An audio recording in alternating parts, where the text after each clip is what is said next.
Okay. The live record has started. Thank you, Mr. May. I declare the meeting of the City Council open. This meeting is being conducted remotely in accordance with coronavirus regulations and remote meetings protocol. It's intuitive. You follow the script so that you can see on the script. You know the May script I showed you? Yeah. Yeah. Am I all right, Dan? Please mute.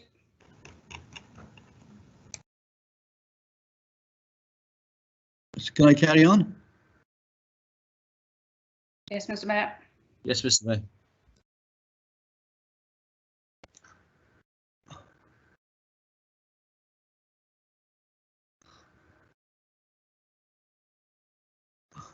Hello?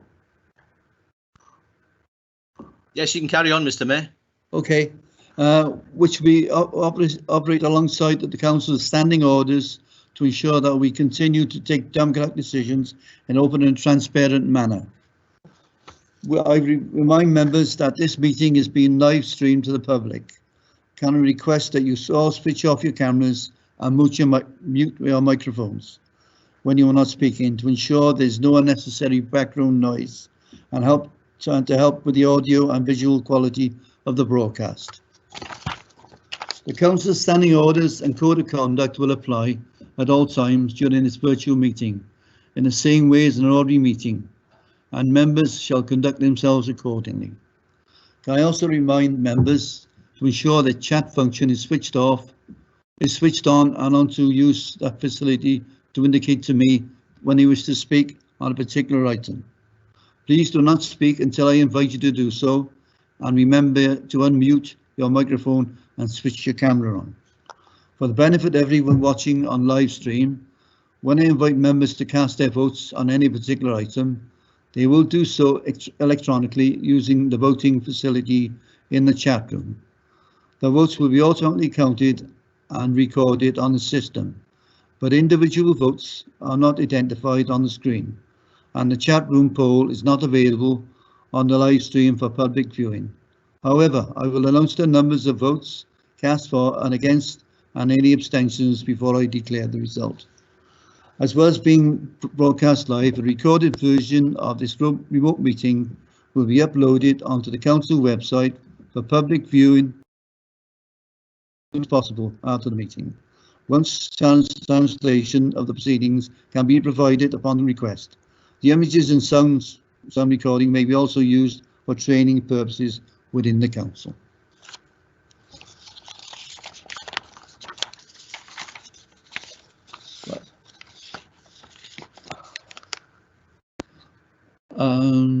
Apologies. No, we have no apologies, Mr. Mayor. We have no apologies that I can see. But sorry, Mr. Mayor. Yes. Mr. Mayor, I've just had a phone call from Councillor Fairweather, who says he's unable to join on the link. Okay, we have one from Councillor Fairweather who cannot make it. Gives his Mr. apologies. Mayor, Yes. Councillor Mogford's unable to make it. He can't join either. Councillor Mockford can't make it. And they're unable to make it. So they give their apologies. If there are any other apologies that need to be recorded, then please write the names in the chat box and they will be recorded in the minutes. Thank you. Declarations of interest. Are there any declarations of interest at this stage?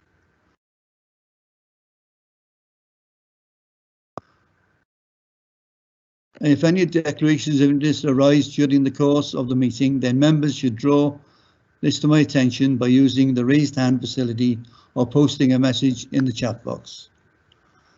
Mayor's announcements. Before I commence the announcements, could I ask you to join me in observing a minute's silence for a period of quiet reflection to remember all those who lost their lives and those who have lost family and friends as a result of the coronavirus. Can we also remember ex-councillors Mohammed Askar, Mozadel Hussein and Peter Davis? Thank you.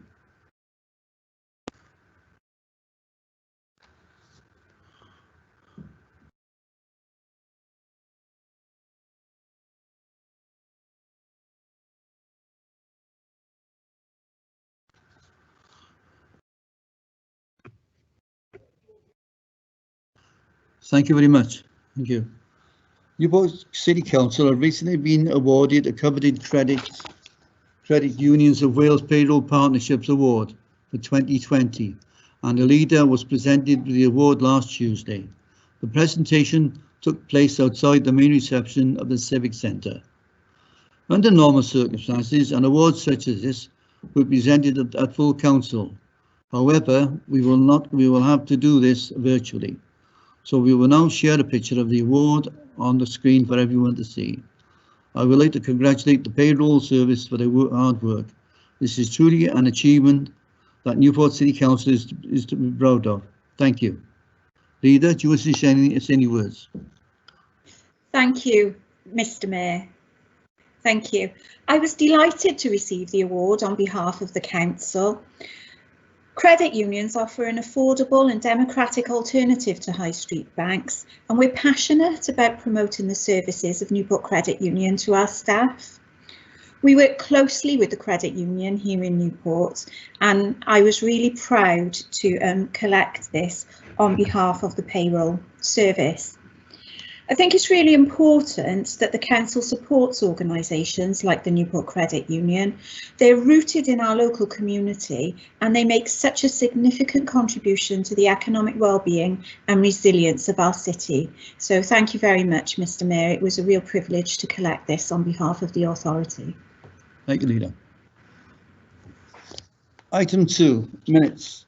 The minutes of 27th of February and 28th of July 2020 are before us. Are there any points of accuracy?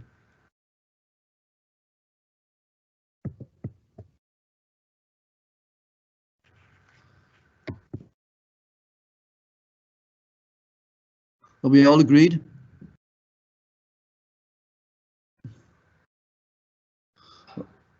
I move the minutes as a true record. Is there a seconder?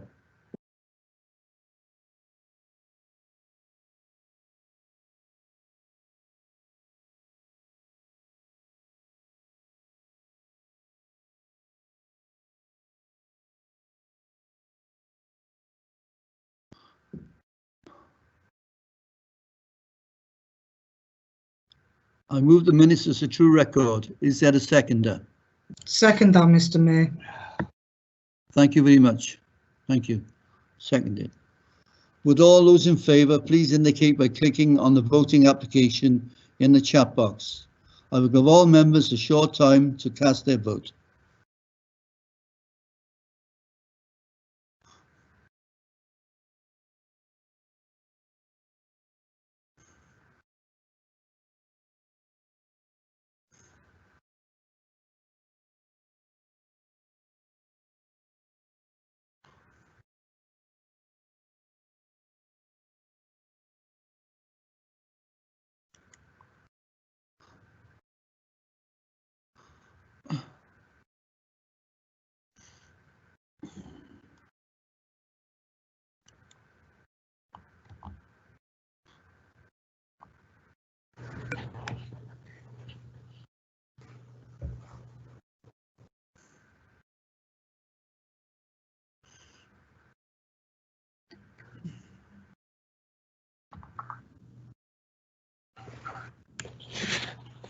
I think that's carried, Mr. Mayor. Yeah, the motion carried.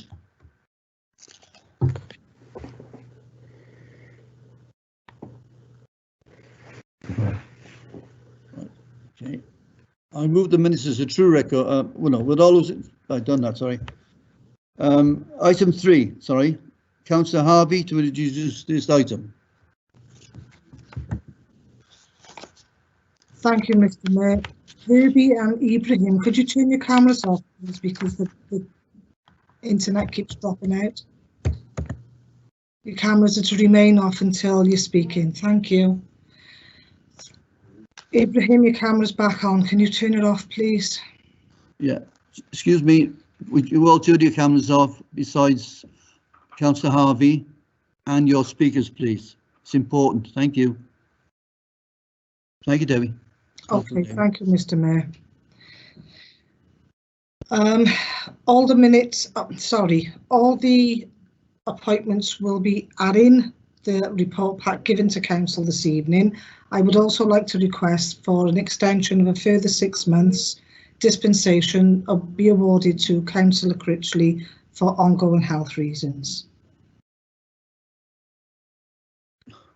Would all councillors please, I want a seconder, please. Would somebody second Mr. that? Mayor, I know Dave Fowler is not here.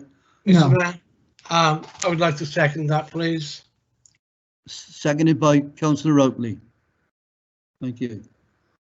Will all councillors please cast their vote by now clicking on the appropriate box in the chat function. I will give all members a short time to cast their vote before confirming the result. Councillor Hyam, thank you.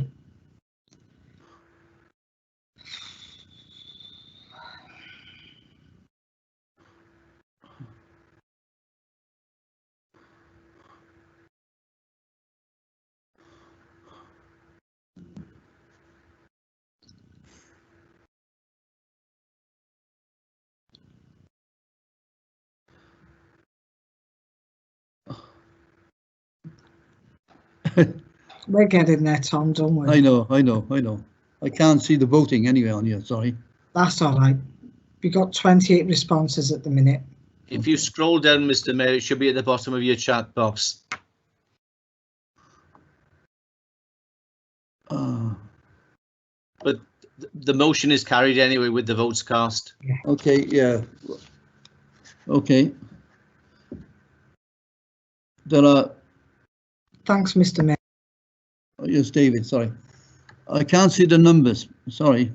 It's not here. Mr. Mayor, if you scroll down to the bottom of your chat box, it should be there.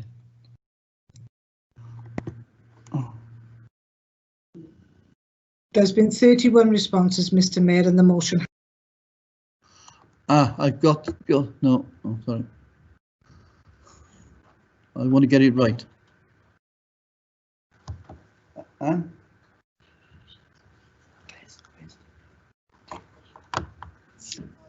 David, your camera's on, buddy.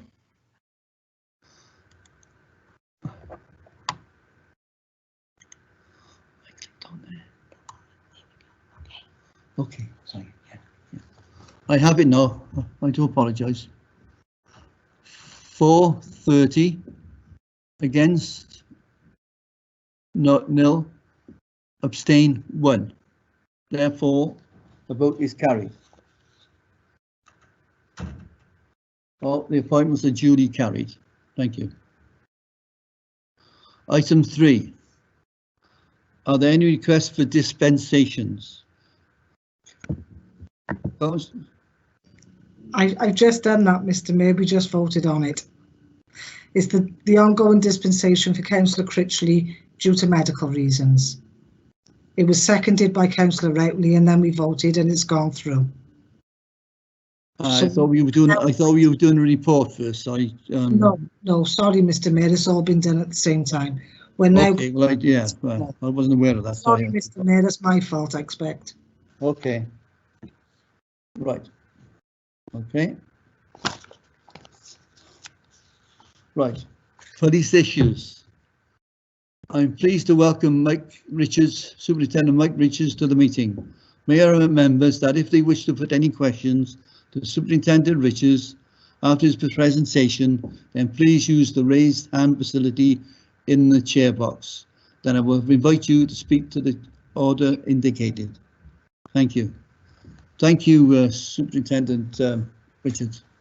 Thank you, Mr. Mayor. I hope you can all hear me. Just starting this evening with an apology. Some of you may be aware that there's a new policing commander for Newport. Many of you will know Ian Roberts, and some of you may know that he's gone on to headquarters to take up the post of temporary assistant chief constable. So our newer commander for this area is Tom Harding, Chief Superintendent Tom Harding. He's a transferee from West Mercia and has been with us probably since mid-July. He's unable to be with us tonight, but I know that he's very much looking forward to meeting with you all in the coming months. Moving on, it's been some time since I've been able to come here and brief you in this forum. So I will try to keep my update as brief as possible, because I anticipate that many of you will have some questions that you've kept for me for the last few months. So I just want to start with some performance data for you. I'm pleased to tell you that crime has decreased across the Eastern Local Policing Area for the last 12 months up to August 2020, when you compare the 12 months previous to August 2019. So we've reduced crime by approximately 2,000 fewer offences, which I think is something that we all need to acknowledge. I appreciate that COVID would play some part in that, because we did have a drop in crime throughout the lockdown in April. We are working hard across the force area to remodel the way our teams operate, to improve our problem solving, to reduce crime even further. We are seeing very encouraging signs in relation to residential burglary offences in Newport, which are now below the average of other areas that have been found to be most similar based on analysis of demographic, social and economic characteristics. So we're below many other forces of a similar size. August just gone, I'm pleased to say that we saw a low crime month, certainly around 40 or 50 crimes less than the previous year. And I just wanted to update you on some proactive work by our area support unit. Between May and July this year, our proactive team have seized over 240 vehicles, and those vehicles have been taken off our streets for a variety of reasons: driving in an antisocial behaviour way, being used to supply drugs, and that's really important for us. You know, we've seen huge quantities of Class A drugs being seized with a street value of around £5 million. So some significant seizures there by our area support unit. Some of you will be aware of the media reports around Operation Washington, which saw 7 drug dealers recently convicted for supplying drugs across the streets of Newport. And each of those 7 drug dealers received significant sentences between 3 and 17 years. And it's important that I raise this investigation. We mustn't underestimate that the work that goes into those sorts of cases, very often months and months and months of planning, covert work, resulting in these people taken off our streets. So you would expect me to start with some positives. I just wanted to touch upon a quick update on 3 of our policing sections across the Newport area, starting with Newport Central. Our priorities continue to be antisocial behaviour at the bus station, begging and drug misuse within the city centre. The nighttime economy has been very, very different for us throughout COVID, as you would expect. But since the introduction of COVID restrictions for Newport, and in recent weeks, we've seen footfall being quite low. And we're very grateful for our partnership with Newport City Council, particularly the licensing team headed by Matthew Cridland, for supporting us with visits to those licensed premises. And we are very encouraged that most of them are adhering to the regulations. So some good news there. And also some good news in Newport Central over the last 4 to 5 months in terms of our partnership work around rough sleepers. Some of you may be aware that over 100 rough sleepers have been rehoused, and that has had a positive impact on antisocial behaviour and begging within the city centre. And I think it's now the responsibility for us and other partners to ensure that approach is sustainable for the future. Moving over to Newport West, the early summer months saw a series of shed burglaries in the Altarine area. I think we probably had about 50 or 60 shed burglaries in the month of May. I know that I was in touch with Councillor Matthew Evans throughout that period, and I'm pleased to say that a number of people were arrested and charged with those offences, which is positive news. Some of you will be aware, certainly the elected members of PIL, that we've established new multi-agency governance for PIL. There's a Safer PIL board that has been established and a separate advisory group that is attended by the elected members and other community representatives to try and improve some of our responses to the issues that we regularly see in PIL. For the last month in PIL, we've had an operation running. Hopefully you would have seen a more visible approach from the police in that area. And having just come from the inspector in PIL, I know that we've arrested 25 people throughout the month of August for a variety of offences. Numerous vehicles seized and also a number of drugs warrants in that area. Moving over to the Dufferin area, I think that area has been dominated through the summer months by the travellers in Sandpiper Way, who have now gone, I am pleased to say. They arrived at the end of May. I think it was the 28th of May that they arrived. And throughout June, July and August, we received about 40 to 50 calls, mainly of off-road bikes and antisocial behaviour. And I'm pleased to say that a number of those bikes were indeed seized by the local policing team. Staying on a similar theme, in the Peterstone and Wentloog area, I now chair a monthly stakeholder group. That's now a well-attended group with members from the council, Cardiff City Council, Natural Resources Wales, and my colleagues in South Wales Police. We'll be meeting again on Thursday, and I'm pleased to say, having spoken to the chair and the secretary of PRAID today, that is the Peterstone Residents Against Inappropriate Development, that things are moving in the right direction out in Peterstone and Wentloog. Two more things for Newport West before I give some updates on Newport East. Some of you, maybe all of you, will be aware of an unsightly incident that occurred on Saturday the 12th of September with a large number of travellers in the city centre riding around on pony traps. It was a weekend that I was actually working and I saw it myself. It was one of those one-off events that we didn't have any intelligence about. We believe that those travellers came into the city centre from Swansea with horse boxes and established themselves in a car park in a pub in Dufferin.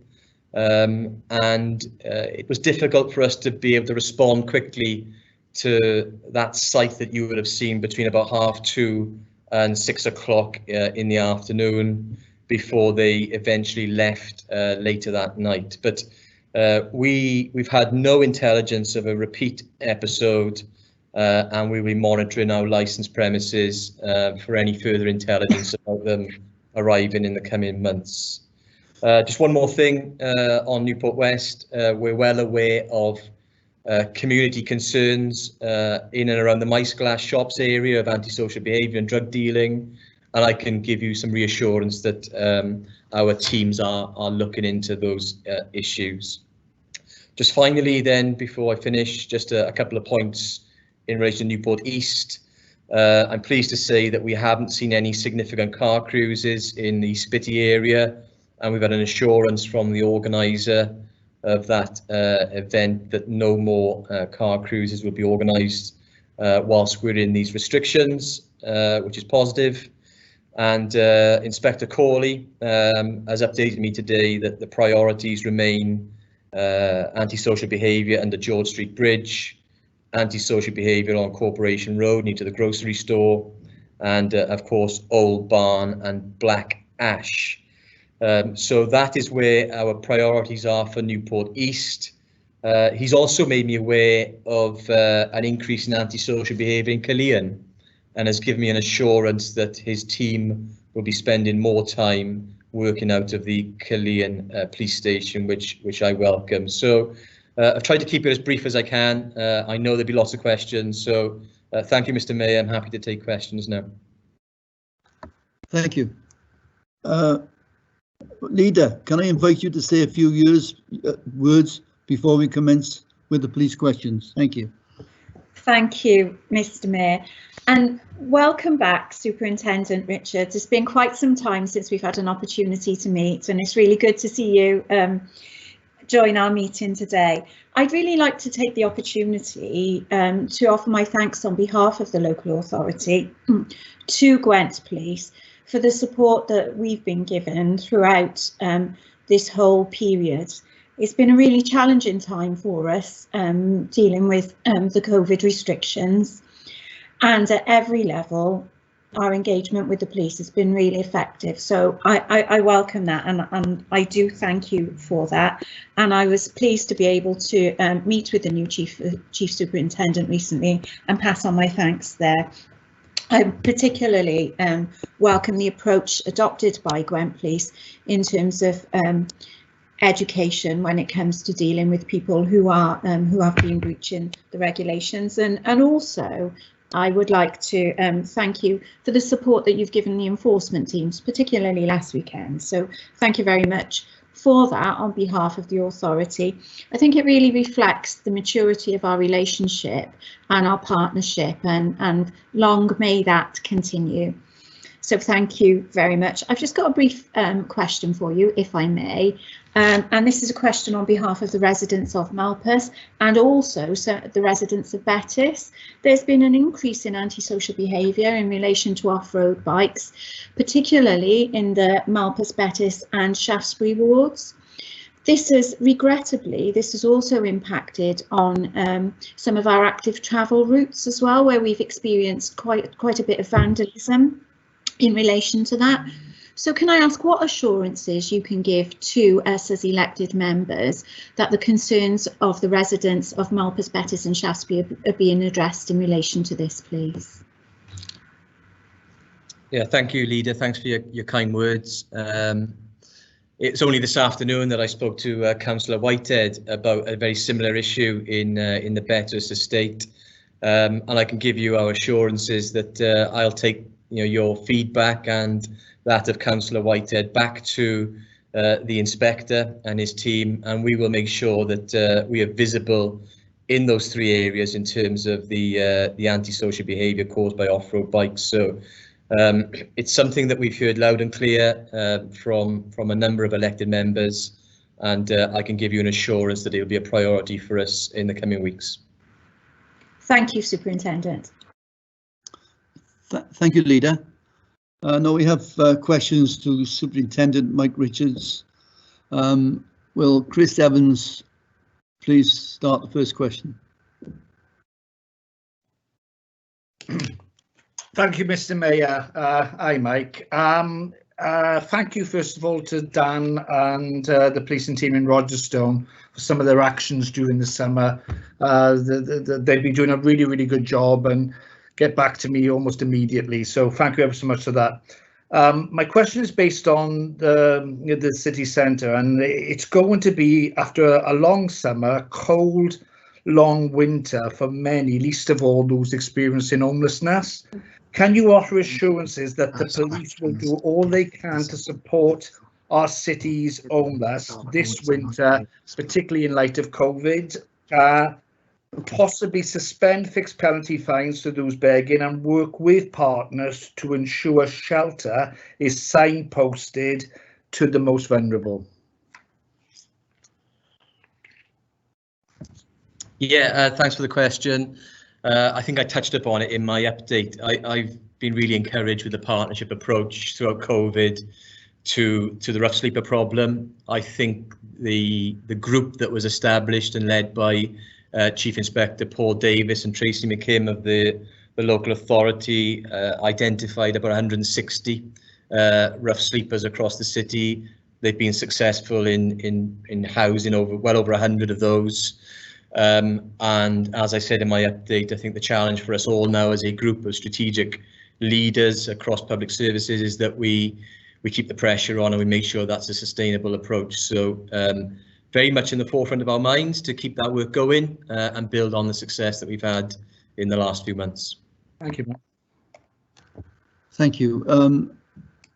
Councillor Roger Jevons, please. Thank you, Mr. Mayor. Good evening, Superintendent. You've answered my question somewhat, Mike, but just for the wards that are affected by the Southern Distributor Road, is there any more detail regarding the ongoing dialogue that you're having with these car cruiser groups in conjunction with future meetings? I understand you said that they're not going to organise any, under COVID, but obviously the people of Liswerry, and I'm sure that other areas as well, need some further assurance that these groups, perhaps won't do their meetings in future months. Thank you, Mr. Mayor. Thank you, Councillor Jevons. Yeah, Debbie, Councillor, sorry, I do apologise. But I preempted there. Sorry, I'm going to answer that. Sorry. Thanks, Councillor Jevons. Yeah, we had a really productive meeting with the event organiser last week, because we did have some intelligence there was going to be a large gathering the weekend before last, and that meeting was, as I say, quite productive in that they have given us an assurance that there'll be no further meetings, certainly for the next sort of 6 to 8 months, whilst we're going through this pandemic. And then, of course, we will need to think about working closely with Tesco's and other commercial premises across the city to make sure that we do the target hardening and make this a difficult place for them to visit. So it's something that we're monitoring. We haven't taken the pressure off or our foot off the gas. It's something which is at the forefront of Martin Corley's mind as the inspector in that area. Thank you, Mr. Mayor. Thank you, Councillor Jevons. Councillor Debbie Harvey, please. Thanks, Mr. Mayor. It would help if I unmuted my mic, I suppose. Thank you, Mr. Mayor. Start again. It's been a long old week.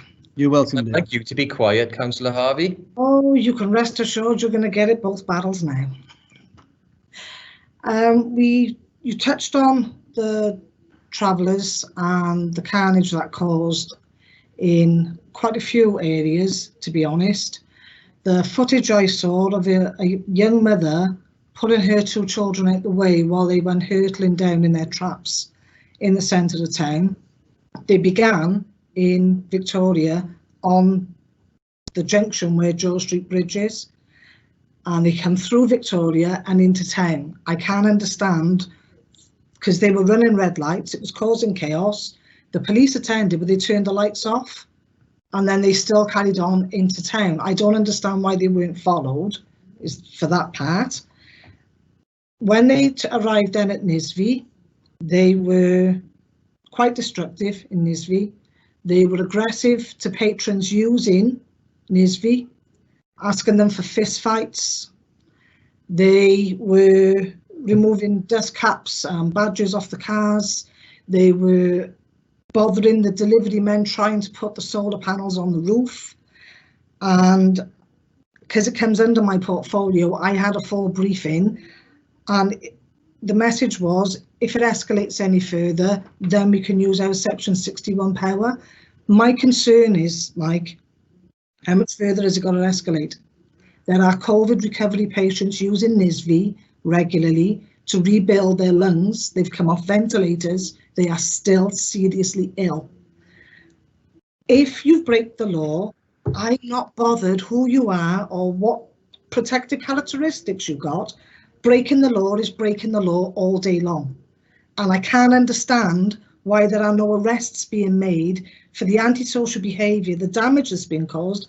I got to find more than £500 now to replace a soft matting that was put on a toddler play park because they tore it up and threw it all around the area. It's not right. It's absolutely not right. It's not fair to the taxpaying residents of our city that their taxpaying money is now going to repair damage that, in all honesty, could have been stopped before it started with the Section 61 order. I understand it's not a carte blanche, you can use it every day, whatever. And I understand that there are certain remits, it has to be a box ticking exercise for things before that can even come into play. However, given the damage they did and the 5 stolen vehicles removed from there, that would indicate to me It's criminal activity, therefore arrest should have been made. Well, Councillor Harvey, I think we'll have to disagree on this one because I receive briefings every day from the Chief Executive of Newport Live last week, which seemed to be very different to what you were being briefed on. I don't propose to go into the ins and outs of Section 61 of the Criminal Justice and Public Order Act here. I've got them written in front of me. But what I will do, Councillor Harvey, is I'll arrange a meeting with you as soon as possible to enlighten you on what is and what isn't lawful. Thanks, Mr. Mayor. Yes, if you would, please, because I got the same email stream I can forward to you, Mr. Richards, from the same guy. Thanks, Councillor. Thank you, Councillor Harvey. Councillor Matthew Evans. Thank you, Mr. Mayor. Superintendent, first of all, can I also thank you for keeping me informed of police activity during lockdown? And can you please pass on my gratitude to all your staff, who I know have been working extremely hard under very challenging conditions, and I'm sure will step up to the mark again during the new local lockdown. We seem to have a recurring theme here tonight, so I won't go into what's already been expressed by Councillor Harvey and others, but could you just give us some clarification regarding the encampment on Sandpiper Way? I'm not sure, to be honest, who should have acted to remove them from the site quickly. Should the council have taken civic action to remove them from local authority land, or was it the police's responsibility? Thanks for your kind words, Councillor Evans. I'll try and keep this as brief as possible. There is a multi-agency joint protocol in Gwent that all partners are signed up to in relation to unauthorised encampments. Trespass is a civil matter rather than a criminal offence, and the lead role for decision making should rest with the local authority. However, I do understand that there were certain restrictions imposed on the local authority from Welsh Government, and those restrictions were around COVID regulations. So I understand that the local authority's hands may have been tied. Police, as Councillor Harvey has highlighted, do have certain powers under Section 61 of the Criminal Justice and Public Order Act, but there's a certain criteria when those powers can be used. It's probably also worth me highlighting that the local authority have exactly the same powers under Section 77 of that same Act. You know, we kept the situation under close scrutiny throughout the months of June, July and August. Whilst it was unsightly to have that number of caravans on a football pitch near Sandpiper Way, the calls that we were having were quite low-level antisocial behaviour calls relating to off-road bikes. So when you look at the criteria for Section 61, was there significant disruption to the local community or environment? Was there disruption to the local economy? Were local amenities being deprived? And the list goes on. We had to think very, very carefully about our use of our powers, and I was taking regular legal advice about that, and I know the local authority was as well. So it's a very difficult situation. I think if COVID wasn't here, probably the local authority would have taken action, but I think hands were tied somewhat. Thank you. Thank you, Councillor Evans. Councillor Majid Rahman, please. Thank you, Mr. Mayor. Superintendent, I met with Inspector Corley a few weeks ago, early in September, on a Friday afternoon, with regards to residents' concerns around Sale Street, Morris Street, and you mentioned in your opening statement earlier about Inspector Corley's priorities being in that George Street Bridge area. I'm concerned about the lack of police responses, to be honest with you, in my ward.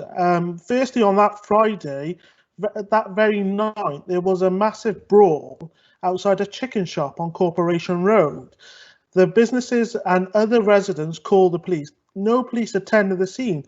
I was made aware of that fight on Facebook on the Sunday as a result of the business owners have posted CCTV footage. and mobile footage of the brawl that happened outside the premises. By that point, they were frustrated because no one had contacted them. No one from Gwent Police had contacted them or visited them. The perpetrators, the people involved, had not been questioned or apprehended at that point. And out of frustration, they posted on Facebook, tagged myself and other elected officials in there. With the extent of violence that was involved, I'm surprised that no police officers had attended. This also follows on to the other point that my colleague Councillor Harvey raised about the travellers when they went through the city centre. They actually went through my ward of Victoria, through Maindy as well. And they caused a lot of issues around there. And I know for a fact that residents had raised that call at that point. Again, no residents saw any police attendance, and there was the issue with lack of responses. So I see your point with regards to crime being low, but I'm getting a sense that people are frustrated with lack of police response in the first instance, and then perhaps preventing them from reporting or calling the police. So the actual recorded instances could be low because of that, because of people are losing faith in police attendance. So I wonder if you can raise those points with your team. I'm glad that George Street Bridge, Morris Street and Searle Street are a priority, and I would urge you to keep that as such, because we are having ongoing issues with our community, especially when it comes to social distancing and tackling the COVID issues that we're seeing in Victoria rise again, I'm afraid. Thank you. Thank you. I will take those messages back. I don't know the details of the brawl that you refer to, but I will speak to Inspector Cawley tomorrow, who no doubt will be aware. I'm very surprised that there wasn't a police presence if it was as significant as you've described. The travellers issue, just quickly, I think Councillor Harvey may have been talking about two separate incidents. The one that she refers to around pony traps, I think, going through red lights, that was, as I described in my briefing, something that we saw on the afternoon of Saturday, the 12th of September, and we were caught short, I think. We had no intelligence that those travellers were going to descend on the city. We haven't seen a repeat of it since. And then she went on to talk about the travellers at the National Indoor Sports Village. So two slightly separate issues, but I take on board what you both say about the responsiveness of the policing teams, and I will discuss that with my senior management team this week.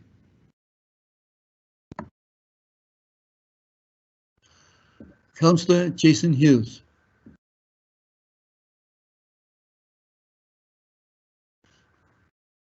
Thank you, Mr. Mayor. Good evening, Superintendent. Firstly, as Chair of Licensing, can I share the leaders' thanks to your team for the support you're providing our licensing and enforcement teams throughout the city in these unprecedented times. Superintendent, on the 26th of September, Killian had what was described by several as quite a significant full-on house party, and I'm told that police officers did attend the scene at 2:30 a.m, had very short discussions with the people present, and then left, allowing the party to continue well on into the early morning, where we believe it continued until after 3:30 a.m. That also resulted in several vehicles attending the area doing wheel spins and loud music. Can we just have some feedback on what happened that evening and whether that was appropriate to actually, I'm presuming the police gave them a warning, but just to see whether that was appropriate at 2:30, 3:30 a.m. When we anticipate the house was pretty full. So if we can have some feedback on that, would be much appreciated. And finally, can I just thank you for the comments that you made in relation to Killian. We do need a little bit more attention, I think, and we have had rise in certainly antisocial behaviour. That may well be to the fact that we've got lots of people coming into the town which are new because of other areas in Newport maybe not being so accessible. Killian's popular for obvious reasons, but we have seen an increase in issues around the ancient monuments we have unfortunately damage to community projects when we had the Scarecrow Festival. It's all sort of on that level, low level, but it's important to the community, and we also have speeding issues as well. So I'd welcome what you've said about increasing the police presence in Killeen. Thank you very much. Yeah, thanks, Councillor Hughes. I will make sure that I get a briefing on that incident that occurred at 2:30 on the 26th of September. I'd be very concerned if our officers had turned up at a significant house party and not had taken more positive action. So I will get a briefing as soon as I can on that incident, and I'll report directly back to you, Councillor. Thank you, much appreciated. Councillor Tracy Holyoke. Thank you, Mr. Mayor, and good evening, Mike. It's nice to see you again. First of all, I want to congratulate you and Inspector Williams. You're doing a great job at the moment within the Pell Ward, and I know how hard you're both working. We are also seeing our travellers on weekends, maybe a Saturday, Sunday riding from Alexandra Road up to Commercial Road, and we've seen numbers up to 50 with pony traps.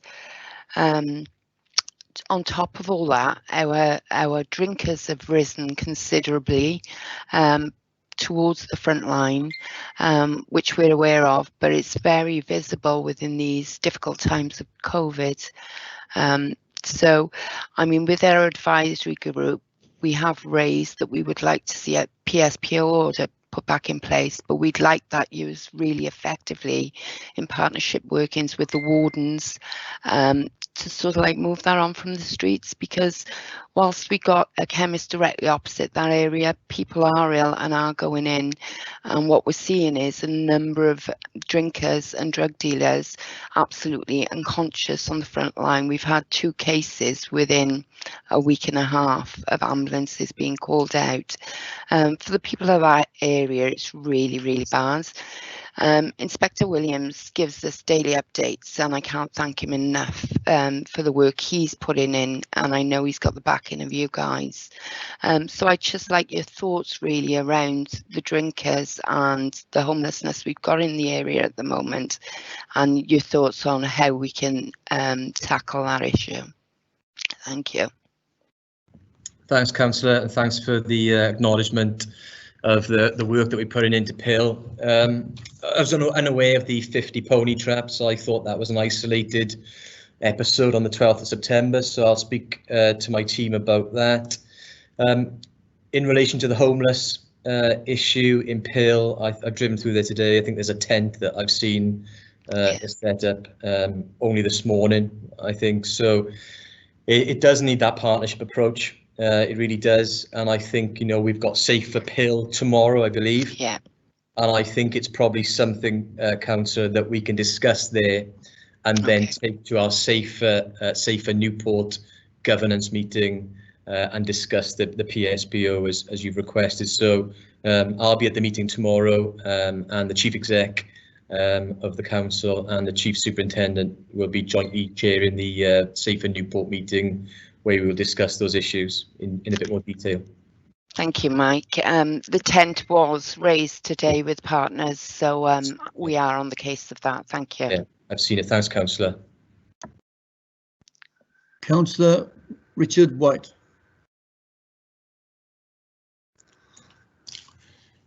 Thank you, Mr. Mayor. Evening, Superintendent. I'd like to take this opportunity to thank you and your officers and the community support officers for your attention to the problems in the southwest corner of Newport. I know you're fully aware of all the damage that has occurred to vehicles and injuries to drivers and stopping free use of the highway. My question really is, are you getting sufficient cooperation with South Wales Police? Do you see any solution to this problem? And is there any relation with the events that are going on down in the southwest corner of Newport and over the boundary in Cardiff with the other incidents that have been spoken about this evening? Well, to answer your first question about cooperation, South Wales Police are represented at the monthly stakeholder meeting. They're represented at quite a senior level. And this afternoon I've met with the Chair and Secretary of Parade, who have updated me that they met with the Superintendent in South Wales only last week. There are a couple of issues that I need to take back to my colleagues in South Wales about their responsiveness to an investigation of stone throwing at vehicles just inside the South Wales border a couple of months ago. But as a whole, I'm pretty satisfied with the level of buy-in at a strategic level from South Wales Police, and indeed Cardiff City Council now, which is positive, and of course Newport City Council as well. I'm not sure if I understood the second part of the question around events and incidents that have happened. I'm not sure if I'm allowed to come back to you to clarify that. Yeah, I was wondering whether there was any connection between the group that were in Cardiff on the pony and traps and the other incidents with those who were causing the trouble in Peterson. I do apologise. I understand now.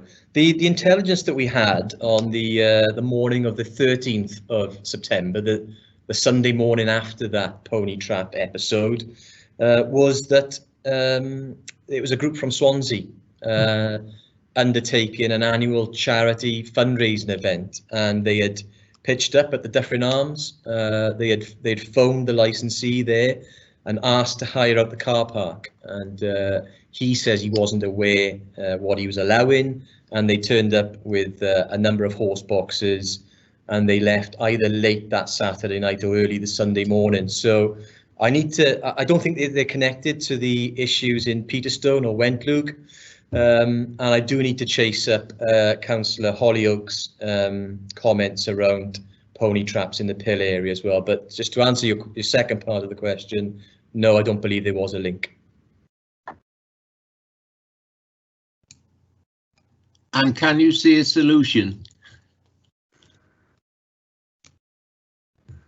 Well, I suppose the long-term solution to some of the... Excuse me.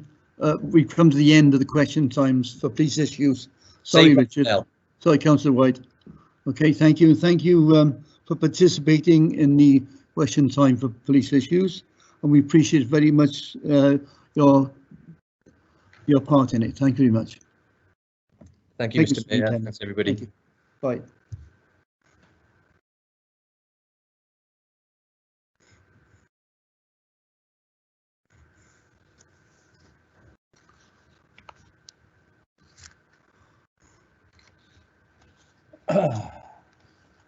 Right, item 5. Non-domestic rates for retail relief scheme. The leader will present this report, please. Thank you. Thank you, Mr. Mayor. I'm pleased to present this report to colleagues today. As colleagues will be aware, the COVID-19 pandemic resulted in the shutdown of all non-essential businesses earlier this year, and in response to this, the Welsh Government provided a raft of measures that were intended to help businesses that were adversely affected from not being able to trade. One of these measures was the introduction of a new rate relief scheme for businesses in the retail, leisure and hospitality sectors to remove the need to pay any rates in 2020-21. This important scheme required approval since it's based on the discretionary rate relief provisions. As council was not sitting at the time, and due to the need to act quickly, the scheme was approved by myself as the leader under emergency provisions. This enabled ratepayers to have the worry of paying their rates in 2020-21 removed, and the rate relief was swiftly applied to their rate accounts, and notifications were issued before the first instalment was due in April. This report seeks formal retrospective approval and ratification of the resolution agreeing to adopt the scheme. Thank you, Mr. Mayor. Is there a seconder, please? Yes, happy to second that, Mr. Mayor. Thank you, Councillor Jevons. Are there any comments on the proposal? Thank you. Leader, to right to reply at the end of the debate, but it seems there's going to be any of the debate. Thank you. It has been moved and seconded. Would all councillors please cast their votes by clicking on the appropriate box in the chat function? I will give all members a short time to cast their vote before confirming the result. Thank you.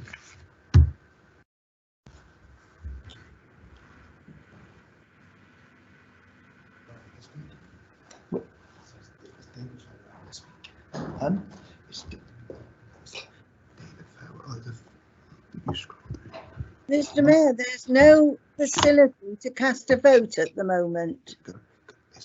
Some councillors have raised their hands to speak, Mr. Mayor. Mr. Mayor. Oh, sorry. Oh, sorry. Sorry, I couldn't see that message. Sorry. Councillor David Fowler, elected member, please. Yeah, thank you, Mr. Mayor. Could the leader tell me, I believe there's about 800 businesses that are eligible for this grant. Does she know how many have applied?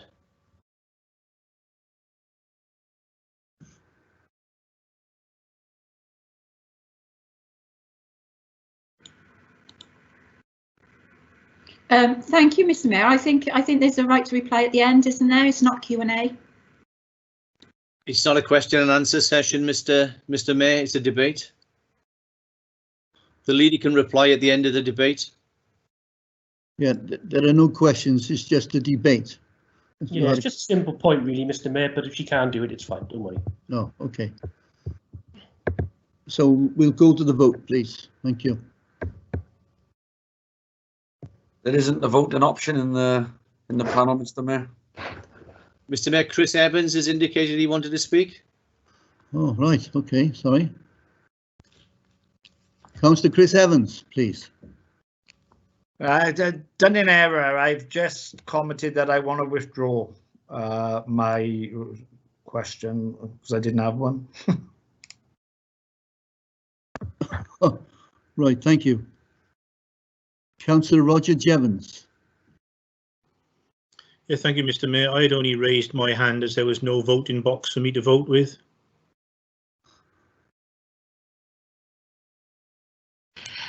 Just to let you know that the voting box is coming through shortly.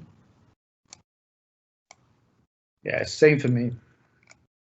Thank you, Mr. Mayor. Would you like me to respond to Councillor Fairweather now, Mr. Mayor, if there are no further questions? No, thank you. You can reply by letter, please, if you would. Okay. Thank you. Thank you very much, Mr. Mayor.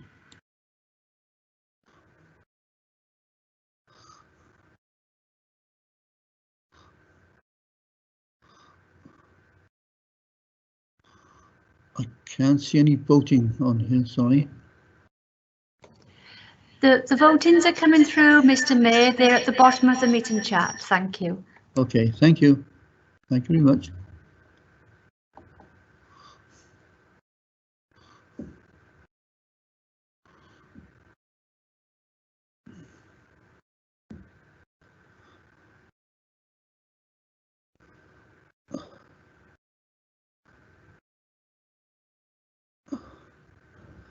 We have plus 33.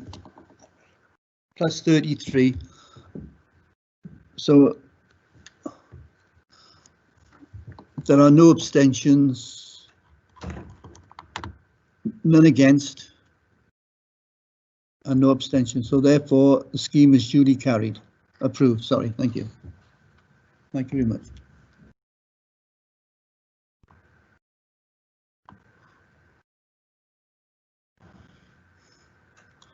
Right, item 6, Treasury Management Year-End Report. Leader to present this report, please. Thank you, Mr. Mayor. This report details the Treasury management activities of the Council for 2019-20. It's a backwards-looking report and confirms that all borrowing and investments undertaken during the financial year were expected and in line with the agreed limits set by full council. It also confirms that 2019-20 prudential indicators for Treasury management were also met in line with those set by the council. The council's current strategy is to fund capital expenditure through reducing investments rather than undertaking new borrowing where it can. i.e. we defer taking out new long-term borrowing and fund capital expenditure using from the council's own cash resources, mainly reserves. By using this strategy, the council can also minimise cash holding at a time when counterparty risk remains relatively high, especially in the current economic implications during COVID-19. The level of internal borrowing is around 87 million, and by using this strategy, it is estimated that the council saves around 2.6 million in revenue costs based on current interest rates. This strategy cannot be maintained, however, as we will be reducing our reserves over the medium term. The level of external borrowing the council held at 31st of March 2020 was still significant at 166 million, and this will only increase in future years as our ability to be internally borrowed reduces as reserves are utilised, as previously noted. Of the 166 million, it's important to note that an additional 15 million of borrowing was undertaken in order to enable the council to be a front runner in supporting the response to COVID-19 and administering business grants in Newport prior to the funding being received from Welsh Government. The investment balance at the 31st of March 2020 was 12.5 million, taking net borrowing to 153.8 million. This is an increase of 17.2 million on the previous year. It should be noted that the council will keep a minimum investment balance to satisfy the requirements of being deemed a professional body for compliance service purposes. The report also details non-treasury investments as required by Welsh Government. This includes investments in directly owned property, such as commercial and industrial units, loans to local businesses and landlords, and shareholdings in subsidiaries, which in our case would be Newport Transport. The total value of these investments, as of the 31st of March 2020, was 14.5 million. Cabinet approved the report at its meeting in July, and I now submit the report to full council for approval. Thank you, Mr. Mayor. Thank you, Leader. Is there a seconder, please? Yes, Mr. Mayor, I'm happy to second that. Thank you, Councillor Jevons. Are there any comments on this proposal, please?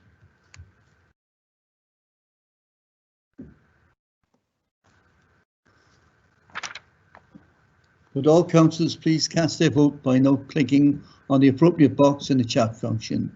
I will give all members a short time to cast their vote before confirming the result. Thank you. Sorry, Mr. Mayor, I think Councillor Rahman is indicating that he would have liked to have spoken on that item. Oh, sorry, I've got nothing up on my screen, sorry.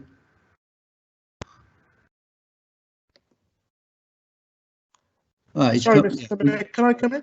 Councillor Rahman, would you like to speak on the comment on this proposal, please? Thank you, Mr. Mayor. I do appreciate that. I just want to raise a couple of points, to be honest with you, with regards to this report, and I know it's already been discussed previously amongst colleagues. I mean, it's important to note that the leader came into office within months of COVID pandemic hitting us, and that quick action that she took in getting funding out there to our most vulnerable businesses, which are many independent businesses, and many of them are in Victoria Ward, in my ward as well, saved a lot of heartache and grief and a lot of despair amongst families in my ward. So I wanted to thank the leader for taking such quick action and using her authority to get this money out there before many of the councils which were in similar situations could do so, and well in advance of the Welsh Government as well. So just to raise that point, that the actions that the leader took during the pandemic saved a lot of families and businesses from going under. So I just want to raise that point with regards to the borrowing that's mentioned in the report. Thank you. Thank you, Councillor Rahman. Would all councillors please cast their vote by now clicking on the appropriate box in the chat function? I will give all members a short time to cast their vote before confirming the result. Thank you.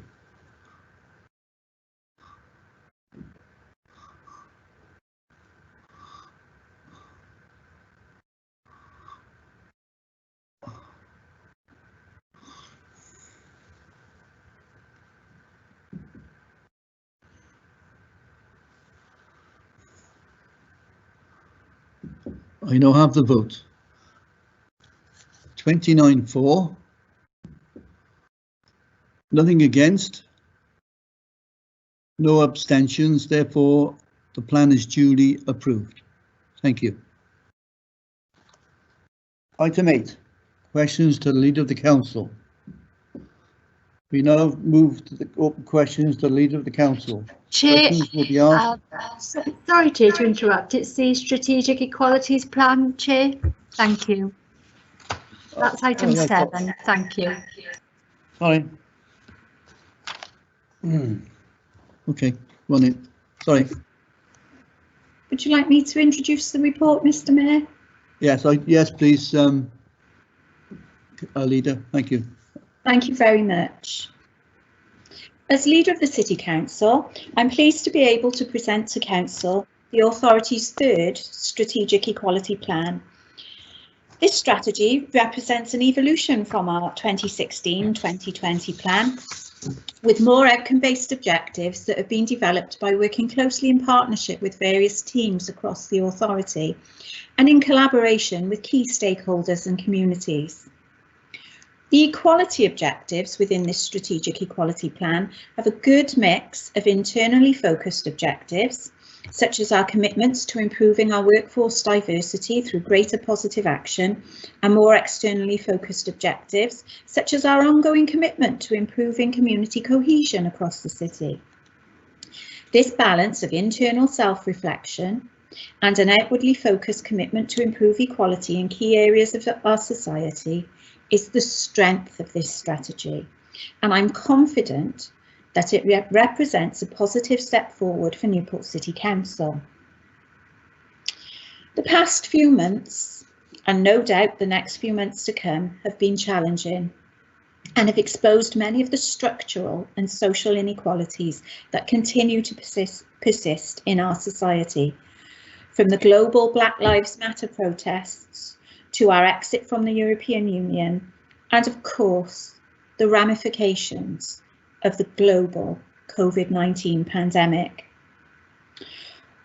We find ourselves at a crossroads in society as we look to recover and learn from events that have touched us all, but have impacted specific groups in our society and our communities so acutely.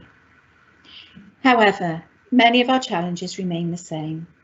We must continue to strive to deliver equitable public services for all of our residents in the face of an increasingly challenging economic backdrop. And we must do this while not allowing the forces of division to create an environment of intolerance and hostility between us. I believe that this strategy will help us achieve this aim. I'd like to take this opportunity, Mr. Mayor, to thank both the Cabinet Member for Community and Resources, Councillor David Mayer, and Councillor Mark Whitcutt for their contributions to the plan and the Strategic Equality Group over the past 4 years. Cabinet approved the strategy at its meeting in July, and I move for the adoption of this strategy by full council. Thank you. Thank you, Leader. Are there any comments on the proposal? Right. Okay, Manjid Rahman. Thank you, Mr. Mayor. Sorry. Thank you, Mr. Mayor. Just wanted to speak as my role as the BAME champion for Newport City Council and the importance of this equalities plan. I welcome it wholeheartedly, and as the leader mentioned, thanks to previous cabinet members and the current cabinet member, David Mayer, for the work that they've put into this, as well as officers who put in a lot of time and effort to put this together to make sure that we're an inclusive authority and welcome all sorts of views and opinions from all our communities in the city. And I just want to talk about the leadership as well, that not only the leader has taken in the past few months with meeting with groups such as Black Lives Matters, but other BME groups and also staff members as well, allowing them to give a forum for discussion and dialogue on how we can move forward as a community, as a city, on bringing about community cohesion. So I just want to thank the leader, thank the officers as well for this very detailed report. And as I say as well, people have been consulted online and in focus groups. Other organisations have fed into this. I think we're pretty much at the forefront amongst other councils as well in getting this plan forward. Working with our partners as well is a great bonus. Thank you, Mr. Mayor. Thank you, Councillor Rana. Debbie Wilcox, sorry, Lady Debbie Wilcox, elected member, please. Thank you. Yes, thank you, Mr. Mayor. I'd like to support what the leader has said about the strategic equality plan being yet another milestone in the move forward. The priorities for the next 4 years, furthering and promoting equality across the city. I note that we are continuing to be explicit in about how equality objectives will make a real difference to how the City Council delivers services and to the lives of the people of Newport, and those clear outcomes that are identified, particularly on that page in the report, Mr. Mayor, with the visuals and the graphics. I think that's a real step forward in the way that the council now talks to people in an understandable and clear way. And I note the great deal of consolidation in terms of getting groups of underrepresented people and people with protected characteristics into the discussion. What I would note that the Strategic Equality Group will support the delivery, and there will be senior officers and elected members in that. And of course, the Scrutiny Committee will have responsibility for monitoring the progress. I would add that I would like to see the opportunity for young people, youth groups, or school councils, whatever fora, to be able to feed into the monitoring. I'm sure that can be arranged, not obviously at the moment as we're in the pandemic, but to look to do that when we return to a near normality, so that young people voices can be heard in what is in fact their future in our city. Diolch yn fawr. Thank you, Mr. Mayor. Thank you, Lady Wilcox. Councillor Mark Wickett, please. Thank you, Mr. Mayor. Could I firstly thank the leader for her gracious comments regarding my previous role. It was my pleasure to work with the council team who prepared the previous iterations of this document for a number of years, and they deserve to be commended for the work that they continue to do. I note that 5,652 people commented and responded on the proposal, largely through the bus Wi-Fi system, and that really is a tremendous and remarkable achievement, that at this time of challenge, which we're all experiencing, a national crisis, that many people were able to respond. This is an extremely important document, and this is an extremely important area that personally I continue to work in. as a discrimination lawyer, and in fact only yesterday was dealing with a race discrimination case in the employment tribunal. So this is very close to my heart, and I commend the administration for and the team which drafted this report for the evolution and continued work that they continue to do in this area. This is an extremely important document at this time when the COVID restrictions across the UK are imposing necessary restrictions on people's rights. The council is in a strong position because of this work, and I commend the administration and the cabinet member and the fantastic team led by Tracy McKim and I think Heather Powell, and for the work which they've put into preparing this excellent document, for which all of you, including the leader and the cabinet member, deserve our congratulations. Many thanks. Thank you, Councillor Whitcott. Councillor Debbie Davis. Thank you, Mr. Mayor. Well done, everyone who has participated in the preparation of the equality plan, and it's clear that a consultation with residents was a fundamental key in its preparation. The leader is completely correct in her comments that we are in unprecedented times where social media provides a platform for racist, bigoted and xenophobic commentary.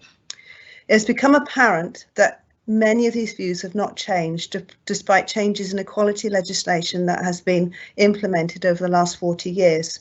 Hateful words and hateful deeds have become commonality in our increasingly fractured society.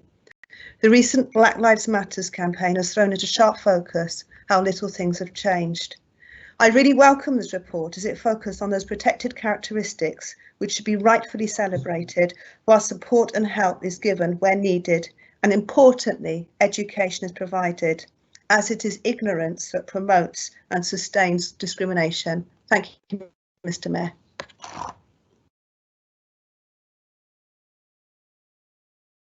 Thank you, Debbie. Councillor Debbie Davis. Councillor Kate Thomas, please. Thank you, Mr. Mayor. I'd like to speak as the council's champion for vulnerable and disabled people, and also as mental health champion. At this time of national emergency, we need to remain mindful that all groups identified in the Equalities Act of 2010 are at particular and individual risk of greater vulnerability and isolation during these unprecedented times. The production of this strategic equality plan recognises the commitment that this council has to supporting people whose physical, emotional health, sense of isolation within our communities and difficulties accessing services which promote life-enhancing and life-changing support and representation through this current situation. I have worked with several of the groups and individuals representing these groups, and although it will be impossible for life to continue as normal for a considerable length of time, as councillors, we need to approve and support the aims of this plan. Thank you. Thank you. Councillor Laura Lacey. Thank you, Mr. Mayor. As Council's LGBT champion, again, I welcome the Strategic Equalities report. It's an extremely well written and well researched document. And again, just to reiterate what other members have said, you know, the number of groups that have been contacted and researched within this, the Newport Youth Council, Chwarae Teg, the Women's Equality Group. It's a very important document, and it's good to see Newport at the forefront of producing such a great paper. Thank you. Thank you. Councillor Mikdad Al-Uami, please. Yeah, thank you, Mr. Mayor. Can I just say the document has my wholehearted support. It's so comprehensive that quite honestly, we cannot give it enough justice in a meeting like this. Well, you can only speak a few minutes. It's so varied. You know, it addresses all issues of equality or lack of. So yes, my full support for it. Just wanted to highlight a couple of points. I think with all the work that has gone, obviously, on equality for various sort of areas where equality had to be earned, or recognition for equality had to be earned, come the COVID-19, and of course that has made quite a bit of difference to things. So I welcome the mention of the impact of COVID-19, and I want to link that up really with something that we spoke about in the Overview and Management Scrutiny Committee, which is really one of the strategic aims for the recovery plan. And I know that I questioned the leader on this one, and she gave a very full answer on it. Strategic aim 4, which is to provide people with the resources and support that they need to move out of the crisis, considering in particular the impact that COVID-19 has had on our minority and marginalized communities. And I think that those last 3 words is really so important, because we all know from what we see is that particular groups have been affected quite badly by COVID-19. So, as I said, I would congratulate really the cabinet here for making that a strategic aim 4, and I know that the leader has assured me actually that this will be not just a form of words, but actually there will be, you know, it will be a guiding sort of light for doing work on this and for them. If I could turn really to something else, sorry, Mr. Mayor, sorry, colleagues, it's just that the documents we're talking about are so sort of they're everywhere as far as I can see, because I think that's what I would prefer, a paper version. If I could just sort of look at the issue of Equality Objective 1, which is on page 89. Again, really a very welcome outcome 1, where we're talking about increasing, you know, sort of consistent leadership to increase cohesiveness of our communities. And I picked up on this particular point, which says we will do this by showing visible support on key dates and events in the equalities calendar, i.e. raising flags, promoting events in Newport Matters through our social media contact, and promoting events through our internal staff communication. And I'd really like to see, you know, I'd like to see us doing that, because I mean, there are several things that come, various communities with their sort of different characteristics and different tradition and culture they celebrate.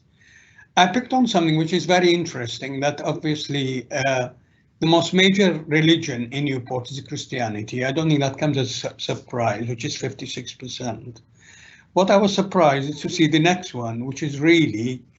excuse me, Mick, we don't want to go through the whole report, please. Yeah, I'll try and finish, Chair.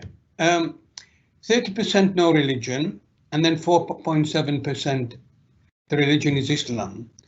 And I will finish on this, Mr. Mayor, because it's something I tried during my mayoral year, that I think we would actually, particularly for the Muslim communities, it would be good for the mayoral calendar to include attendance of the mayor at some of their sort of celebration, Eids, celebrating of, you know, a new Islamic New Year, etc. So I'd like to leave that as a thought with us. It's something I tried 14 years ago, and it was very rewarding, Mr. Mayor. And I'd like us actually to look at this, because it is a way of bringing this, and not just the Muslim communities, but perhaps we could look also at the people who identify with no religion. They have events and things that I think the mayor, who is the representative of the city of Newport, can actually, you know, participate in and sort of acknowledge. And I think that's a way of increasing the cohesiveness of our communities in Newport. Sorry, Mr. Mayor, but thank you for that.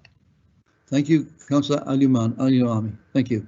Councillor Matthew Evans, please. Thank you, Mr. Mayor. Well, I think I can help Councillor Al-Nuami there to say that these events have taken place, and I know other mayors have been along to a lot of different religious celebrations and met a number of different groups in their mayoral years. So hopefully be encouraged by that. Conservative group will be supporting this. We are mindful of one concern which has been raised, I think, when the leader of the council said that she had had a series of meetings with the Black Lives Matter campaigners and mentioned something about implementing their manifesto. Now, I welcome the dialogue, but what I need to ensure is we need to know how representative they are of the black community in Newport. Are they elected? And I think it's useful to know what their sort of manifesto or what they're hoping to achieve by. I'm sure they're not going to be like the Black Lives Matters group in the Marxist organisation who want to overthrow capitalism and abolish the police. But I think it's important that we discuss and are aware of their aims and objectives. But on the other hand, of course, we don't want it to oversee all the other issues and the good work which is being done within Newport with the other BAME and LGBT community. So, you know, I'm not putting it aside. We welcome the report. We need to address all their issues and concerns, but I think we need to do it in an open and transparent way. Thank you, Councillor Matthew Evans. Councillor William Routley, please. Thank you, Mr. Mayor. I too welcome this report, and I welcome the need for us to find a way to unite rather than divide. You know, it's Newport has been always a welcoming place. Newport has always been at the forefront of leading the way, standing up against racist organisations, standing up against anti-Semitism, standing up against violent acts against the Irish community, standing up against violence against disabled people or people with learning disabilities. Newport has always had a great track record. We're not led by one group who represent a very small minority. The sad thing is that racism is still existing today. This is the sad thing, and you know it's been here for the last 5 or 10 years, and all of a sudden everybody's jumping on this bandwagon and saying Black Lives Matter. They mattered then, they mattered now, and they will matter in the future. But together, collectively, all our lives matter as well. So instead of speaking about how good we've done, we haven't been that good, really. We haven't done that much work, really. Not when you look at the Black Lives issue and the racism that's gone on within that community. I want to see us not talk anymore, because what councils are good at is becoming talking shops. We've got great examples of talking shops over the year. We've all sat on them. Let's hope that in a few months' time we'll be able to see some real action, and that, yes, I welcome this report, but I'm not going to welcome another report telling us how to do things, I can assure you that. Thank you, Mr. Mayor. Thank you, Councillor Rodney. Councillor Chris Evans. Thank you, Mr. Mayor. The independent group would like to offer its wholehearted support to this report without any reservations or tokenism. Our wholehearted support for this report, and I think it's important that we often look to ourselves and recognise the racism and prejudice that is in potentially us all, and act to resolve that and celebrate Newport, the great city of Newport, in all its diverse and inclusive beauty. Look at our own social media postings on occasion and look inwards to ensure that we truly represent this great city in all its diverse beauty. Thank you, Mr. Mayor. Thank you, Councillor Evans. Councillor Mark Whitcutt. Yes, Mr. Mayor, I really think it's important that the council focuses on this document, and it really is unfortunate when the opposition chooses it to make cheap knocking copy about the Black Lives Matter organisation. And I think it ill behoves members of the opposition to portray everyone connected with that group as a bunch of Marxist extremists.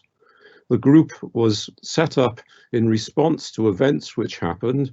Yes, sorry, Mr. Mayor, I didn't say that. Can you retract? Can I finish, Mr. Mayor, and not be interrupted? You know, we still have free speech in this country. Excuse me. We're going to a debate which shouldn't be happening in the council. Please, just speak on the report, please. Nothing else. Thank you. That was the point that I was making, Mr. Mayor, that it is important that we focus on this report. It's an excellent piece of work, and I commend it for that reason.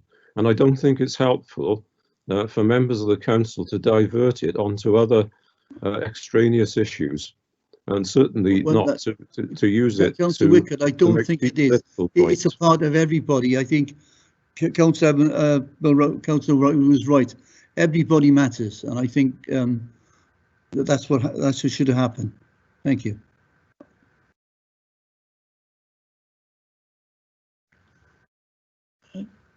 Councillor Mikdad Al-Unami, please. Yeah, Chair, sorry, Mr. Mayor, very briefly, just to say this is not just a talking shop. This document is a living document, and I think lots of colleagues spoke about all the effort that has happened before it actually became a document before us tonight. And I can attest, because I served on the Strategic Equality Group when Councillor Woodcutt was the chair of it, and it really is a very serious business, very serious situation. I would take exception that people jump on a bandwagon of a Black Lives Matter. It's not. Black people have actually started that movement, and we know the reason for it. I'm not going to go into that. But just to say, and it's a pity really, I didn't get to say to the police, because part of the advance that we have had in Newport as a result of really people sort of looking at the issues of qualities, and not just religion or race, but sexuality as well, gender, all of that, is that really the police allowed that demonstration. It was the biggest of its type in Newport that I have seen for some time. You know, several hundred, and they were very well behaved in very difficult circumstances of the COVID. The police allowed the protest to take, and I was going to congratulate them, to be honest with you.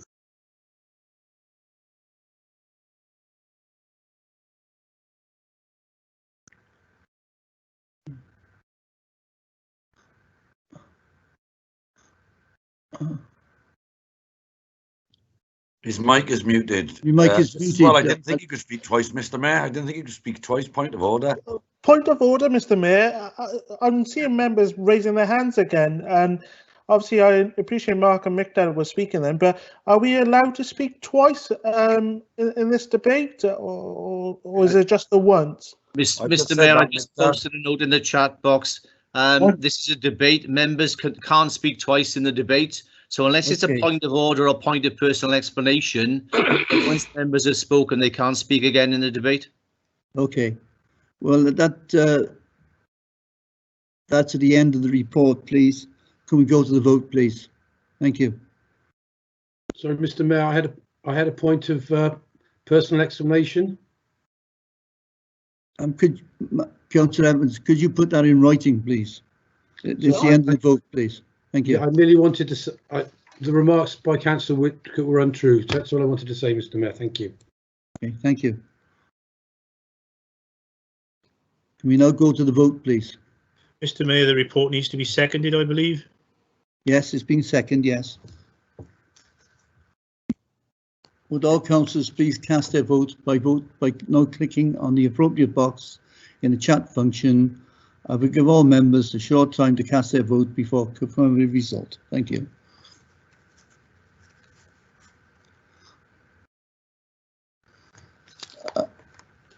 The votes are in. 427, none against, and no abstains. Thank you. Therefore, it's duly approved. Thank you very much.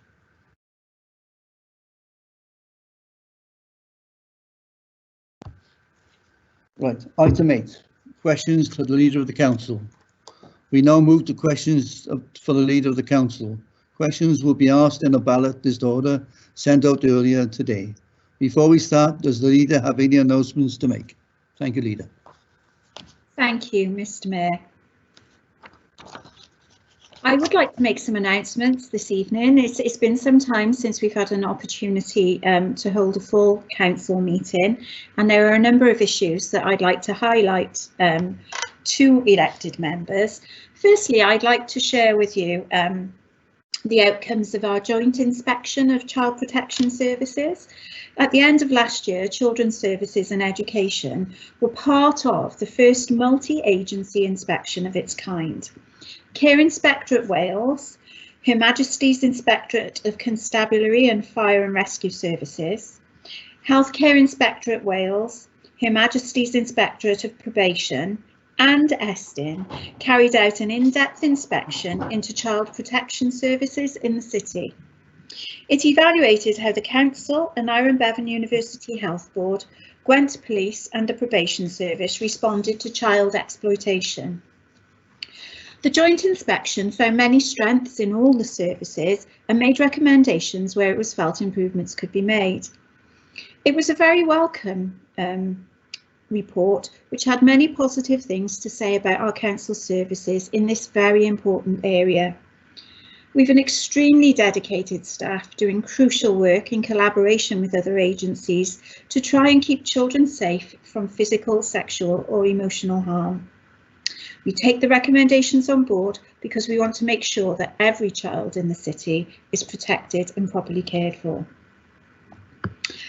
And sticking with children, Mr. Mayor, I would like to share with colleagues that the outcomes of our summer childcare schemes. So during the summer holidays, more than 300 children were cared for and entertained in safe and secure venues in schemes run by the council and partners.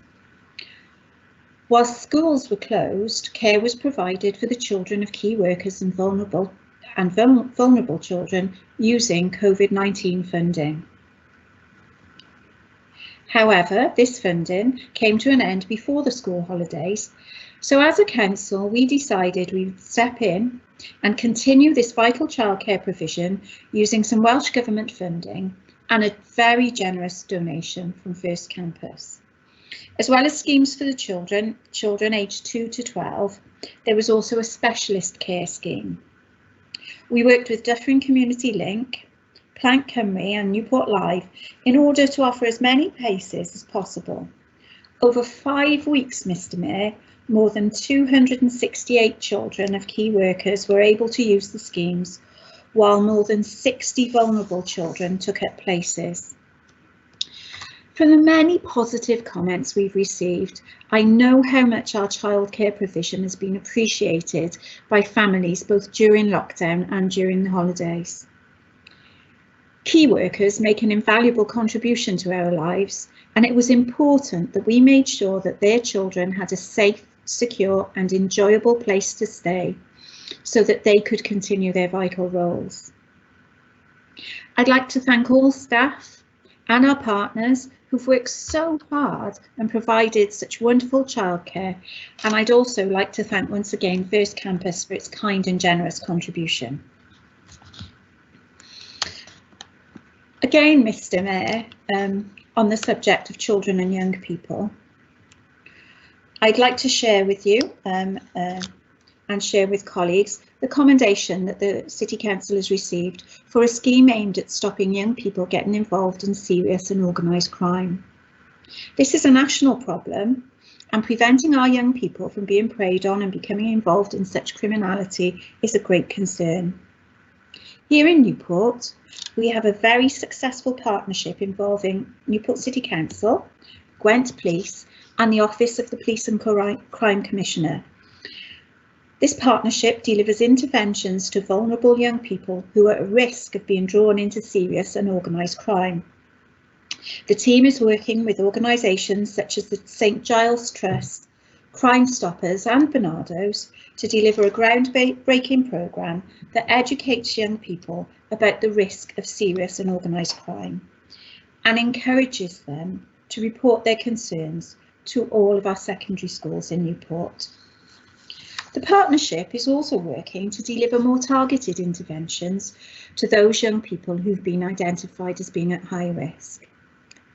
I'm sharing this with you this evening, Mr. Mayor, because I'm very pleased to be able to tell you that earlier this month, the partnership was commended in the Gwent Police Awards 2020. So recognition for the hard work of everybody involved. And thank you to all of the officers and teams involved in that. We do appreciate that. In more excellent news, Mr. Mayor, we discovered that even more young people are in education, training or work in Newport following a determined and coordinated effort by the council and its partners. 8 years ago, just under 5% of 16-year-olds in the city were not in education, employment or training. However, by 2016, the numbers had fallen to a record low of 1.7%, and since then the figures have continued to improve. Yes, last year's data took the council to 6th in Wales for its performance in this area, and the latest figures for 2019 show that it's done even better. Less than 1% of the Year 11 age group was not in education, employment or training, raising the council to 2nd in the All Wales table and well above the Welsh average. It really is important that we identify those young people at risk of slipping through the net and ensure that they take advantage of the opportunities available to change their future prospects. And I'd like to, once again, Mr. Mayor, to offer my thanks to all of the officers involved in that. And I'd also like to thank the Cabinet member for her excellent and supportive leadership in this area. Some other news to note, which I'm sure all colleagues may be aware of, but I'd just like to highlight here in this meeting that we do have a new mobile enforcement vehicle. We'll all be aware of the frustrations that many of our residents have with illegal and inconsiderate parking, particularly around schools. And on the 24th of August, a new mobile enforcement vehicle was launched as part of the City Council's ongoing effort to tackle illegal parking. The recognisable car is fitted with cameras on the roof and has clearly displayed logos in both English and Welsh. I'm pleased to note that the new vehicle is also a hybrid, which will reduce its environmental impact. I'm also pleased to share with you that we've received a grant to help us refurbish Newport Stadium. And that refurbishment work has been boosted by £150,000 of grant funding, where Newport City Council and Newport Live are working in partnership with Newport Harriers, Sport Wales and Welsh Athletics to deliver the refurbishment. It will see the installation of a new World Athletics specification throwing cage and new surfacing for the track and field areas, in addition to works of cleaning, repairs and line marking, as well as the establishment of a new external throwing cage, an area to be used as a training facility. We hope that this strong collaborative partnership will continue to support and maintain athletics as a priority sport in the city. And finally, Mr. Mayor, I would like to also share with you, and colleagues may have noticed this on the BBC News, where I'm very pleased this item was also covered, that there was an exciting discovery on the St Julian's local nature reserve recently. A strong population of the nationally scarce small scabious mining bee was found by our biodiversity officer and an entomologist from BugLife Cymru. They discovered the bees while surveying the site as part of a postcode lottery funded Searching for Scabious project. More proof, Mr. Mayor, that Newport is indeed a bee-friendly city, And at this point, I'd like to thank Councillor Laura Lacey, our biodiversity champion, for bringing that motion to the council some time ago. We really have achieved against that, and I welcome that and celebrate it. So thank you very much, Mr. Mayor. I'll end my announcements there. Thank you, Leader. We will now start the questions to the Leader of the Council. Councillor Matthew Evans, please. Thank you, Mr. Mayor. Firstly, can I pass on our gratitude to all the staff who have excelled during lockdown? We're extremely grateful to all those frontline workers who kept services running, from emptying the refuge, cleaning the streets, to care workers, teachers, and indeed people like the finance staff who ensured residents and businesses were able to get the assistance they required. I'm sure I've missed numerous others out, so apologies, but wouldn't it be great if we could formally recognise all those who've gone the extra mile and reintroduce the annual award ceremony in due course? As we have now entered local lockdown, I don't believe now is the time for political point scoring, and I'd welcome the opportunity to be consulted as we move back into stormy waters. My question is straightforward. What additional measures are we taking to ensure the physical, economic and mental well-being of our residents?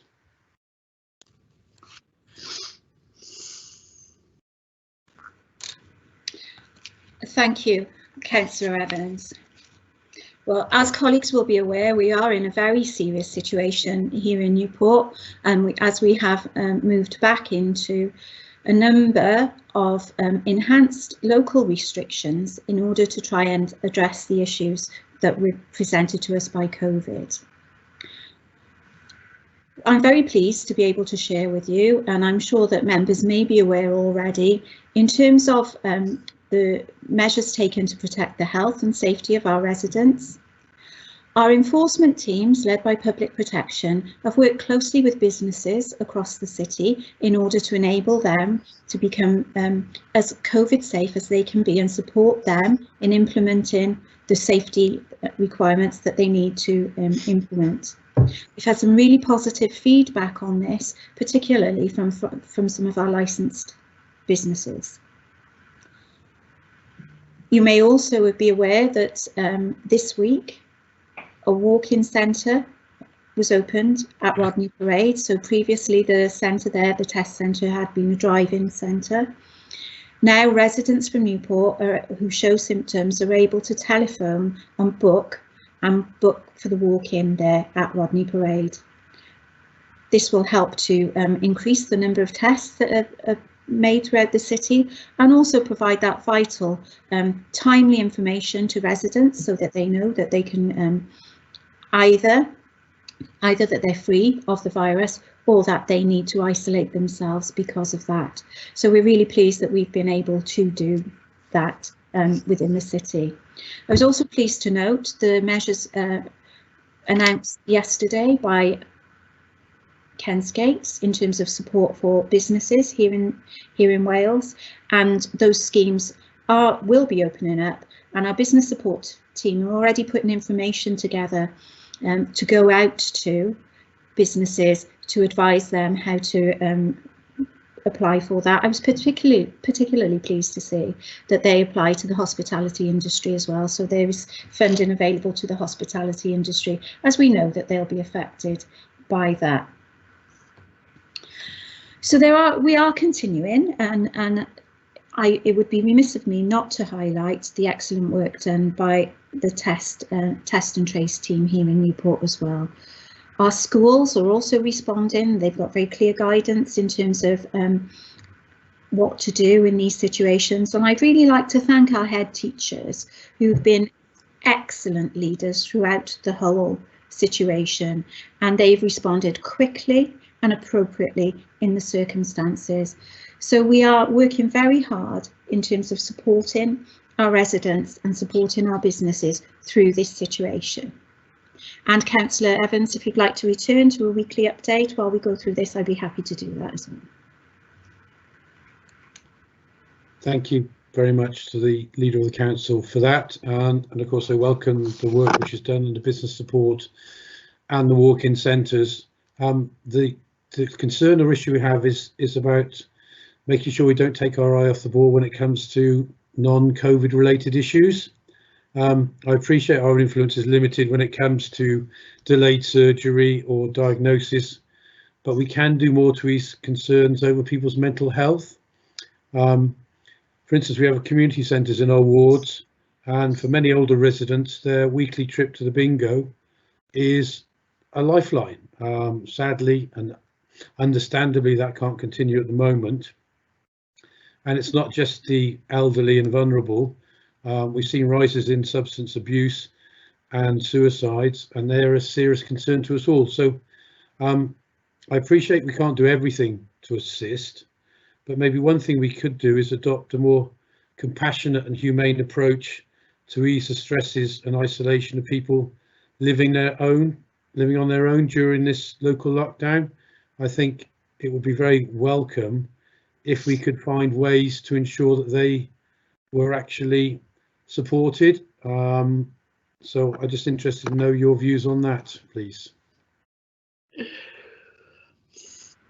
Thank you, Councillor Evans. Well, as you'll be aware, or as colleagues should be aware, there are a range of schemes in place to support people in their homes. So, for example, Age Cymru have got a befriending scheme, and we've supported our residents through Volunteer Matters. We've also worked closely with Mind and the Samaritans to ensure that support is directed in the right place. And the British Red Cross have now organised their COVID response as well, and they've also got a relief fund in place for people experiencing financial hardship that they can apply to as well, because one thing that we do know, as you'll be aware, Councillor Evans, is that there are additional stresses being placed on people due to financial hardship as well.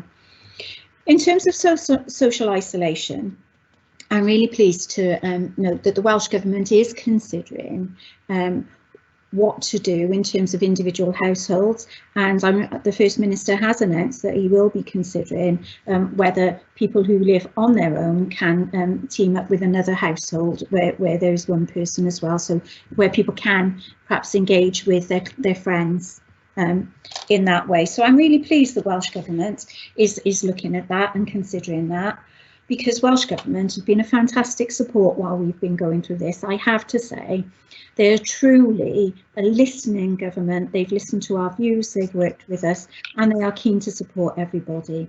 On the subject of community venues and community activities, it is really difficult at this time, and there are some activities that simply can't resume at this stage.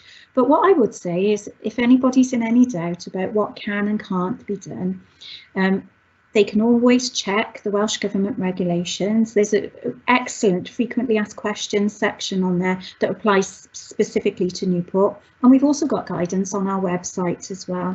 And then again, if anybody's in any doubt in terms of their interpretation of that, they're most welcome to phone 656 656 and with their query, and our customer support staff will be happy to help them with that. Thank you, Leader. Councillor Kevin Whitehead, please. Thank you.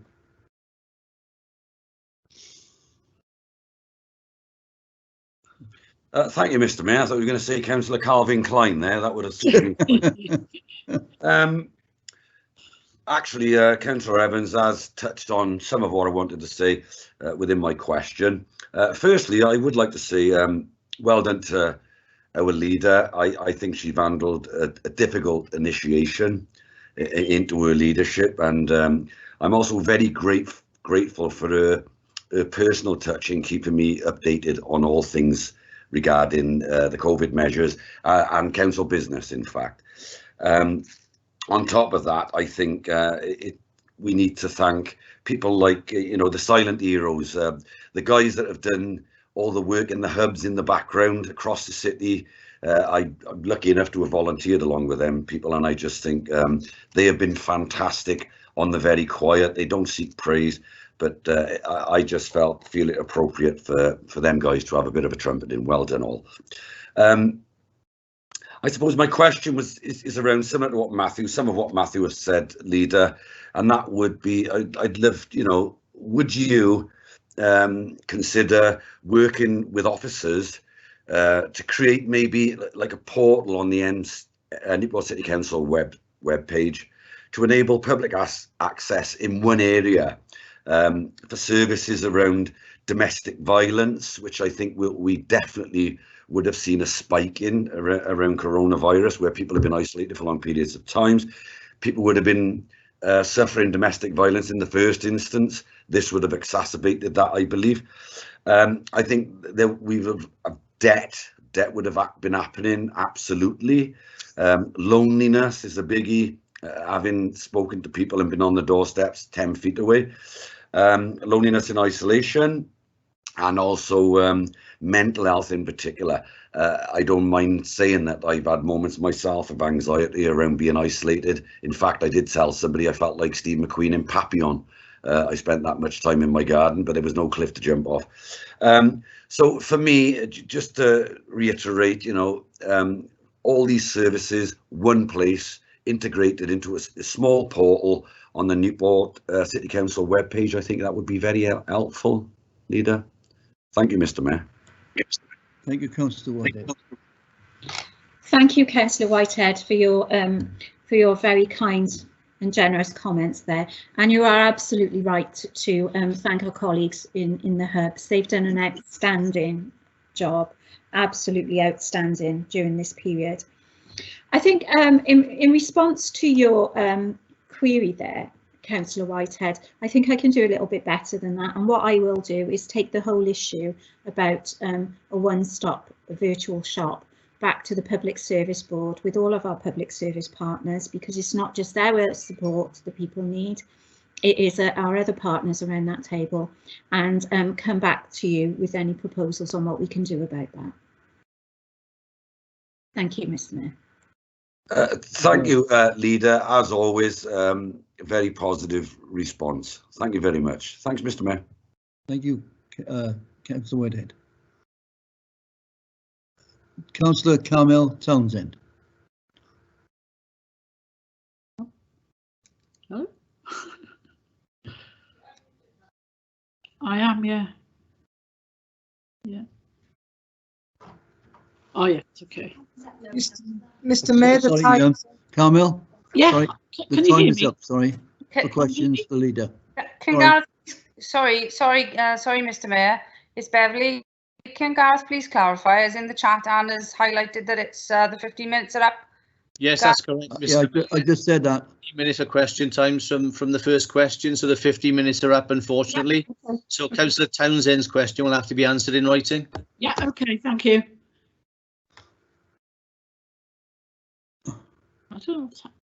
Okay. No questions from other cabinet members and chair committees. Therefore, that concludes the business set out on the agenda.